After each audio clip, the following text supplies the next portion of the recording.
আসসালামু আলাইকুম।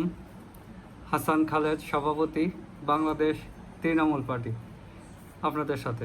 দর্শক শ্রোতা, আজকেও ওই যে প্রাসঙ্গিকভাবেই এসে গেছে প্রধানমন্ত্রীর উপদেষ্টা তথ্য বিষয়ক ডাক্তার জাহিদুর রহমানের কথা। উনি বাংলাদেশে ফেরত আসছেন। মানুষ এই যে আমরা আগে দেখতেন না, ডাক্তার যে বিলেত ফেরত ডাক্তার, আবার বিলেত ফেরত উকিল, এগুলো আগে কিন্তু নাম হইতো খুব, মানে এই লোকগুলো খুব জ্ঞানী হইতো। তো এখন জাহিদুর রহমান এলো ইন্ডিয়া ফেরত উপদেষ্টা। এখন সে কতটুকু জ্ঞানের স্বাক্ষর রাখতে পারতেছে তা জানি না। উনি দেশে এসে বলছেন যে এটা শেখ হাসিনা সরকার না। উনি দেশে ফেরত এসে বলছেন ওটা শেখ হাসিনার সরকার না, দেশের আত্মসম্মান বিকিয়ে বিকিয়ে ভারতের সাথে সম্পর্ক নয়। ভারত ফেরত হয়ে উনি এই কথা বলতেছে। তো এখন এই জন্য আপনাদেরকে আমি একটা ওই আগের একটা কথা মনে করিয়ে দেই। আসলে এটা তো শেখ হাসিনা সরকারি না, তাই না? শেখ হাসিনা তো একটা লেভেল ছিল। আমি যে কথাটা বলবো, আবুল হোসেন শাহ মন্ত্রী, উনি প্রতিমন্ত্রী হওয়ার পরে হয়তো ভুলেই উনি হয়তো ভাবছেন নিজের ব্যবসা কাজে যাচ্ছেন, কূটনৈতিক পাসপোর্ট দেওয়ার যাবেন কেন, পরে যেটা আমরা শুনছি উনি ব্যক্তিগত সবুজ পাসপোর্ট দিয়ে সিঙ্গাপুর চলে গেছে। তো এটা নিয়ে তো খুব আলোচনা হয়েছে। উনি তো ব্যক্তিগত পাসপোর্ট আর ব্যবহার করতে পারেন না, যেহেতু উনি মন্ত্রী। ফেরত আসার পরে ওই আবুল হোসেন সাহেবকে কিন্তু পদত্যাগে বাধ্য হয়েছিলেন। ওনাকে পদত্যাগে বাধ্য করা হয়েছিল, সেটা হলো শেখ হাসিনা সরকার। তো এখন তারেক রহমান সাহেব তো এখনও তাকে পদত্যাগে বাধ্য করতে পারে নাই বা করবেও না। কারণ নাই দেশে তো বুটকালাই সন্দেশ, একটা কথা আছে আমাদের গ্রামে, নাই দেশে বুটকালাই সন্দেশ নাকি ফুটকালাই সন্দেশ, এরকম বলে আর কি। তো কাজেই এই সরকারের কাছে জাহিদুর খুব ইম্পর্ট্যান্ট একটা ব্যক্তি,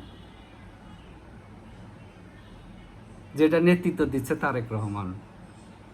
সঙ্গত কারণেই অন্য কারো কাছে তো তার কোনো পাত্তা নাও থাকতে পারে, তাকে কাউন্ট নাও করতে পারে। যেমন এটা এক্সাম্পল আপনাকে দিলাম, শেখ হাসিনা আবুল হোসেন সাহেবকে পদত্যাগ করাইছিল, তো তারেক রহমান তো জাহিদুরকে পদত্যাগ করায় নাই। মানে উনিই ভালো, উনিই সর্বশ্রেষ্ঠ, ওই জাহিদুরই সর্বশ্রেষ্ঠ, এই ভারত ফেরত এই সর্বশ্রেষ্ঠ।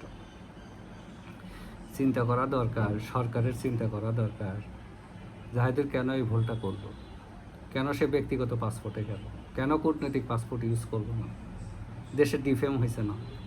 আজকে আবার পলিটিক্যাল টিভি, ওই যে শিমুল সরকার একটা পোর্টাল আছে তার, ওখানে একটা নিউজ দেখলাম যে 26টা কারণে এই জাহিদুর রহমান ভারতে কালো তালিকাভুক্ত। এটা আজকে শুনলাম। এবং এর আগে আমরা শুনলাম যে ভারতের নিরাপত্তা সংক্রান্ত নজরদারি তালিকায় জাহিদুরের নাম ছিল। এখানেও বাংলাদেশের যে গোয়েন্দা ইন্টেলিজেন্ট বুদ্ধিমত্তা যাদেরকে বলি, তারা কিন্তু এই জিনিসগুলো জানতো না। এগুলোকে পাশ কাটিয়ে বর্তমান প্রধানমন্ত্রী এই জাহিদুর সাহেবকে উপদেষ্টা হিসেবে নিয়োগ দিয়েছে। তো এই নিয়োগটা এখন বাতিল করা দরকার না? বিয়োগটা তো এখন বাতিল করা দরকার।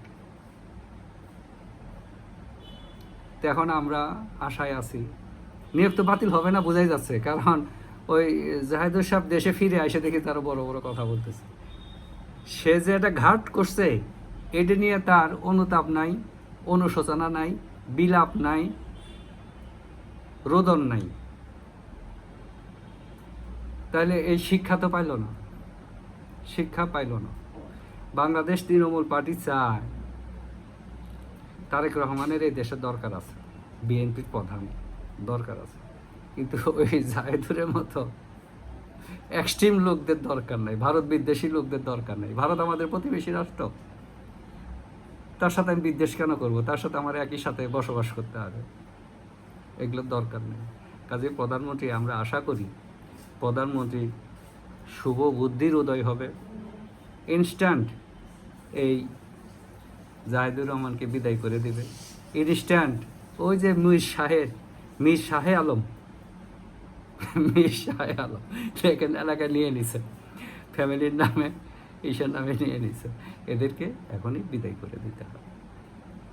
বিএনপি একটা বড় দল, এই সমস্ত লোকদের অর্বাচীনদের কারণে কেন সে ডিফেম কাঁধে নিবে? দ্রুতই এই দুজন লোককে বিদায় করে দেয়। এবং বাংলাদেশ তৃণমূল পার্টি চায় তারেক রহমান হয়তো সেই কাজটাই করবে। যে যেখানে থাকি, সুস্থ থাকি, নিরাপদ থাকি। ধন্যবাদ সবাইকে।